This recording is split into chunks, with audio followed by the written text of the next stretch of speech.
దాదాపు 47 సంవత్సరాలు పూర్తి చేసుకొని 48వ సంవత్సరము రామకోటి నిర్వహిస్తూ వస్తున్నారు.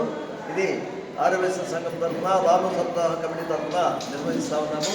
ప్రపంచ శాంతి ఇప్పుడు ప్రపంచంలో ఏ రకంగా తయారైందంటే ప్రతి ఒక్క తావులోనూ అలజడులు తయారైనాయి. ఎక్కడ చూసినా కూడా గలాట్లు, శాంతి లేకుండా పోతూ ఉంది ప్రజలకి.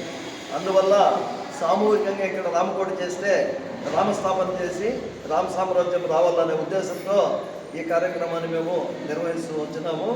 వర్షాలు కూడా సరిగా పడటం లేదు. ఒక తావు అతివృష్టి, ఇంకో తావు అనావృష్టితో దేశం అతలాకుతలమవుతూ ఉంది.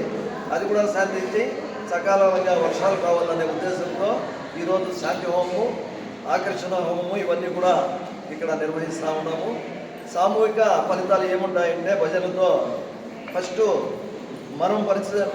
మన పరిసరాలు పరిశుభ్రంగా ఉంటాయి.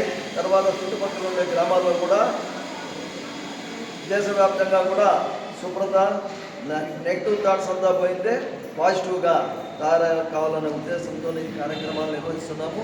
ఈ సంవత్సరము కొత్తగా 48వ రామసప్తాహ కమిటీ అధ్యక్షునిగా ఎల్లంపల్లి కృష్ణమూర్తి గారిని ఎన్నుకోవడం జరిగింది. వారి సందేశం కూడా వారి మాటల్లో విందాం. రామ సప్తాహము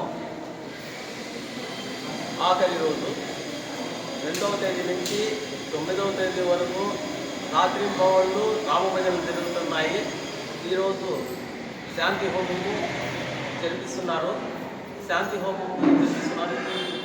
ఈ రామ సప్తాహం జరిపేదానికి ఆర్యవైశ్య సంఘ పెద్దలకు, మిగతా అన్ని సంఘముల పెద్దలకు, మహిళా మండలి వాళ్ళకి అందరికీ కూడా కృతజ్ఞతలు చేస్తున్నాను.